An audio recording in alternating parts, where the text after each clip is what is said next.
We're moving on to the next map. It's going to be Hijacked Hardpoint. What do you think, Raul? What are you expecting on this map?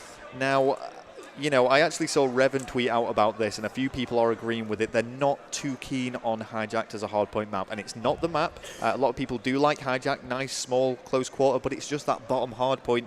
The first team in there can pretty much hold it the whole time. It's almost impossible to get in there. Now, you could argue, well, you know, if that's the case, then just make sure your team are in there and ready to take it. Yep. But, you know, it really is one of those games where one of the teams can be way, way, way in the lead and just lose it all due to that bottom hard point. But I don't think there's any magic to, you know, being in the bottom hard point. I think it's really which team's willing to sacrifice the points. It's actually taking a gamble at the end of the day, because you've got the hard point where if you anchor at the back, you can get a lot of points in that back part of the boat.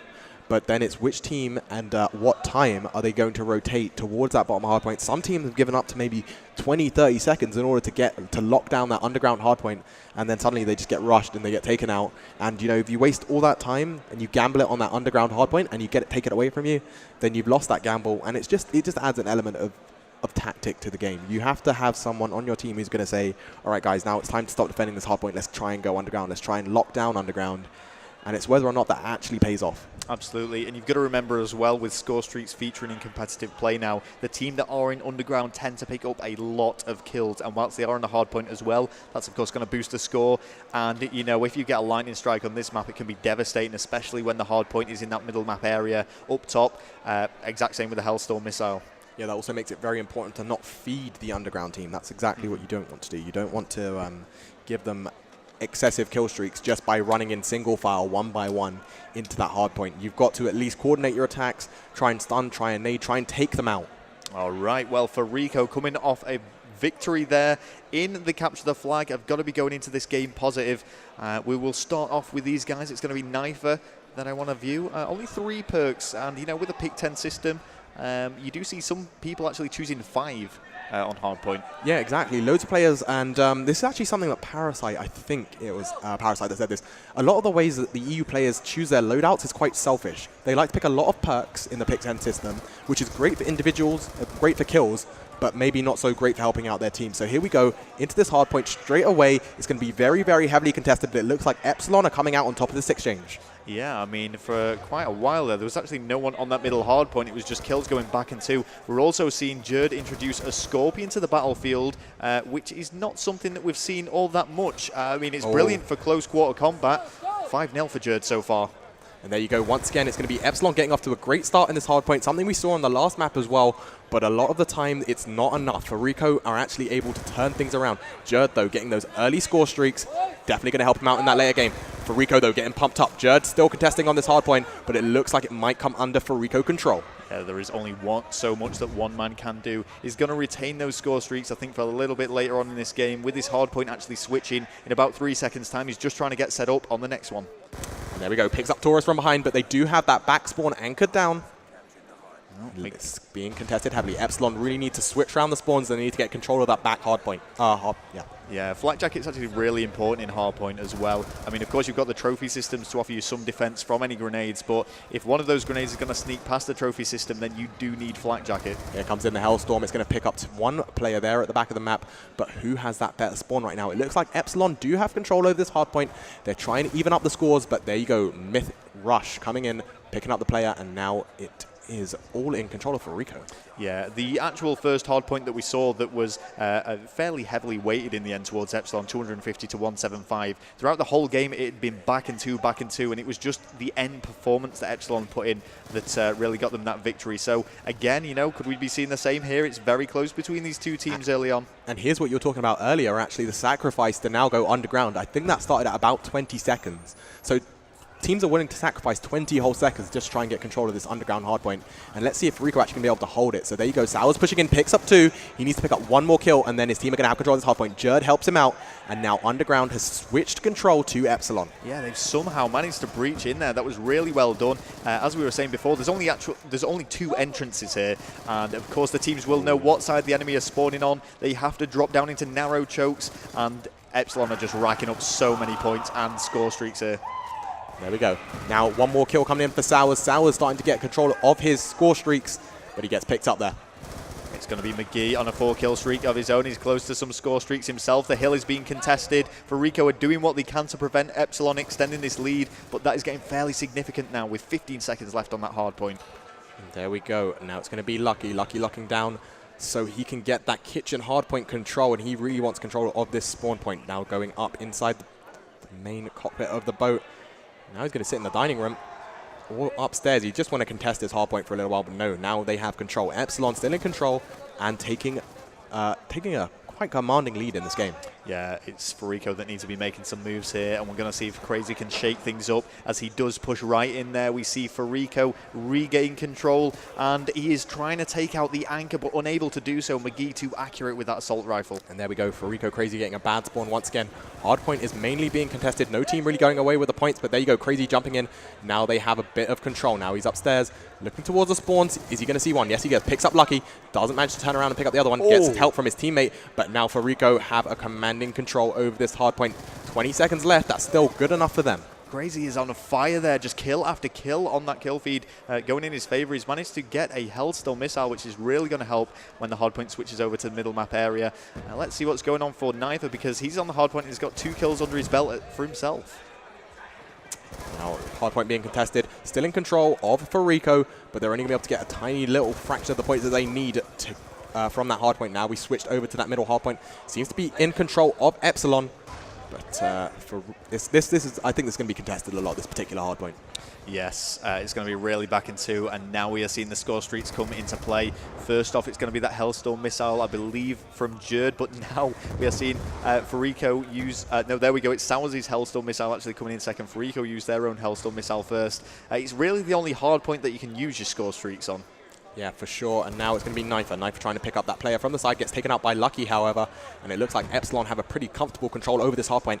And also of that rear spawn, which they're going to use to great advantage when we switch over to the next hardpoint. 17 seconds left on this hardpoint. And Fariko, pretty comfortable 20 or so point lead. Yeah, Torres still on this hardpoint now. And he's getting back into it. Yeah, as you say, Epsilon just taking it. But Fariko are getting right back into it now. I mean, they're going to soak up every last point of that hard point that they can, and they're getting straight onto the next one as well. Oh, there we go. Actually, Fariko managing to take control of that anchor position right at the back, and this is going to be very, very helpful for them. 50 seconds left on this hard point, and my God, they have actually taken this so well, and that means that they're about to take the lead for the first time in this game. Unless Epsilon can do something, unless Epsilon can get them off of that spawn, I can see Fariko starting to take a really nice control in this hard point. Yeah, well, they have the lead now. They also have score streaks. Torres there just picked up his final one, and it's going to be the War Machine. We don't see too much of this, but on the hard point, particularly on this map, it could be absolutely brilliant, particularly for that underground area. Oh my God, I just realized, yeah, when we rotate over to that hard point area, I expect it's actually going to be Epsilon doing it early. Torres turning around their great reactions, and now they have control of this underground. Torres doesn't have to even do anything with that War Machine right now. That buffer right there is going to be so good. That is going to be so good for the confidence of the Fariko team. He's just going to keep spamming that down there. He can just spam his weapon, spam his War Machine, and he's going to be able to pick up some easy kills on the Epsilon lineup. Torres is on fire here. There is just no stopping him. He's got a 5-kill streak. He's pretty much run out of ammunition. That's how long he's been alive. That's how much damage he's dealing. And he's on the hard point as well. His score streaks are going to start overlapping. And there we go. Torres getting picked up. Now he's going to try jump back down low, but even though Torres is absolutely on fire, even though Torres is going off, the score difference is only 3 points. Only 3 points with 3 minutes left in this hardpoint game. Still no team has walked away with this. Well, if there is one guy who can be the game changer, it is certainly potentially Jerd. He's trying to get in there. Lucky actually with the 3-piece there. Big play, and he's actually managed to get that hardpoint all by himself. And there we go. Now, 10 seconds left in the hardpoint. It's going to be Epsilon soaking up the last points. And Lucky there just getting picked up by Torres. They're currently getting the bad spawn, but I expect to see Lucky working so that they can get that back spawn and get that kitchen hardpoint. Yeah, here we go, going for the flank now. He's going to try and take out the anchor because the spawning on this is so important. He needs to make this kill, and he does it against Knifer, and he's going to follow that up. The hill is being contested, though. Really important kill, but yes, they need to find out who this person is that's contesting their hill. There they go. They found him, taken him out, and now they've taken a nice, comfortable 30-point lead in this hardpoint. Once again, the score differences are so low, but right now Epsilon is just edging it. Can we see if those kill streaks are still lurking on the Fariko side? Do they still have that power? Yes, they do. This could come in handy. The game is definitely not over yet. The score streaks are just waiting for that right moment in time, and then everything could change. Okay, well, we're going to watch Torres for a little while longer here. He's trying to push into the middle. That Scorpion that Jerd is wheeling is doing some serious damage, though. And here comes the War Machine. Jerd is actually on a 40 bomb. There's still 2 minutes left of the game. Jerd is just going off all through this series, and he still has that Hellstorm missile just in case his team need it. Obviously, Fariko Allstars are no stranger to kill streaks themselves, but this game is going to be really, really close. Even though it doesn't look like it right now, I'm expecting to see this kill streaks come into play very, very shortly. Yeah, he's looking for more kills and he's finding them. And of course, he does have that Hellstorm, which he is now finally bringing into play. Got to be careful not to take out his own team there. Doesn't actually connect with anybody, but this lead is very, very substantial now from Epsilon. There we go. They're extending it to a 50-plus point lead. And it's going to be all up to Fariko Allstars to close up that gap. Torres picking up 2. Great play by him. They still have control over this hard point. They really, really need these points because we're going to reach that point where it's going to be mathematically impossible for them to win, and it's going to be Epsilon playing Cloud in the next match, the loser bracket finals. Yeah, Fariko pretty much have to hold this next hard point for the entire time if they want to take the victory here. They're going to have to play extremely well. They can't even really be letting Epsilon contest it, so they need to just go for this straight away. There we go, underground now, trying to push all the way behind. I think he wants to change the spawns round to help his team out because it's going to be so important, but I'm not sure they're going to be able to do this. 40 seconds left and a 50-point difference, so you know what time it is, Rel. I think it's almost celebration time for the team to our left. For Epsilon, they're still going to play all the way down to the end, but I think it's not good. Crazy actually getting a massive 3-piece there, but of course they can't really get excited about it because they know it's game over. Epsilon reign supreme and they are going to advance into their guaranteed top 3 position. They will be taking on Cloud next in what is going to be an epic rematch following that extremely close pool play where they lost 3 rounds to 2. So I am actually, I am really looking forward to seeing that Cloud versus Epsilon game. Winner of that going on to play Fariko Impact. Fariko Impact looking so strong. That Cloud game was so close, and I cannot wait to see the grand finals.